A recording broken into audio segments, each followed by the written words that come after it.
বর্ষা আমার নাম হলেও তবে এই ঋতু কিন্তু আমার একদমই পছন্দের না। গুড মর্নিং সবাই, কেমন আছো? আশা করছি খুব ভালো আছে। আজকে সকাল সকাল স্নান সেরে নিয়েছি। আজকে যেহেতু রবিবার না, সিট বাড়িতে ছিল, ও আমার অনেকটা হেল্প করে দিয়েছে। বেডশিট ওই আজকে চেঞ্জ করেছে।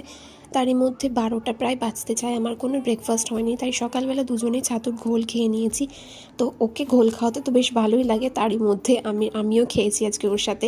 যখন ছোটোবেলায় আমরা রবিবার মানে ভাবতাম যে রবিবার ছুটির দিন, একটু মজা করবো, একটু রিল্যাক্স করবো, মা গরম গরম মাংস রান্না করবে, সেই কষা মাংস বসে খাবো। বাট এখন আর সেসব কিছুই হয় না। রবিবার মানে যেন এক্সট্রা কাজ, সব সময় কাজের শেষ হয় না। আগে যখন ছোট ছিলাম তখন ভাবতাম রবিবারটা কখন আসবে, যে পড়া স্কুলের সমস্ত কিছু ছুটি থাকবে। এখন ভাবি রবিবারটা না এলেই বোধহয় ভালো হয়। তার কারণ হচ্ছে রবিবার মানে অনেক কাজ।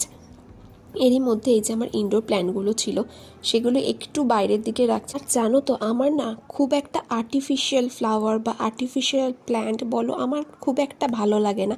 এই অরিজিনাল প্ল্যান্ট আমার সবসময় বেশি পছন্দের। তো এইগুলোই রাখার চেষ্টা করি, বাট মেনটেন করতেও একটু ঝামেলা।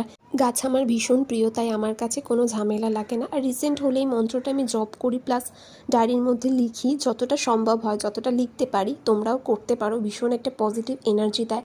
আর এই সমস্ত মাটির থালা বাসন, এই কুলো সমস্ত আমার নিজের হাতে করা। তোমরাও যদি চাও যে আমার কাছ থেকে এরকম কাস্টমাইজ করতে, অবশ্যই কন্ট্যাক্ট করো। আর এই ফ্লাওয়ার ভাসটা দেখতে পাচ্ছ, এটা কিন্তু বাঁশের উপর করা। জীবনে তো অনেক বাঁশ খেয়েছি, সেখান থেকে একটা বাঁশ তুলে নিয়ে আর কি করা। তো এরই মধ্যে আমি রেডি হয়ে গেছি, আমার খাওয়া কমপ্লিট হয়ে গেছে। একটা শ্যুট ছিল, এটা ছিল স্টুডেন্ট প্র্যাকটিস। তো ভীষণ মজা করেছি। জানো তো, যখন এই কোনো শ্যুটে সবাই মিলেমিশে কাজ করি, একে অপরকে চিনি জানি, মজা ইয়ার্কি সমস্ত কিছু হয়, তার মধ্যে কিন্তু কাজটাও হয়। তো দেখতে দেখতে শ্যুট কমপ্লিট হয়ে গেছে, বেশ অনেকক্ষণ সময় লেগেছে। চলো বাড়ি যাওয়া যাক, টাটা।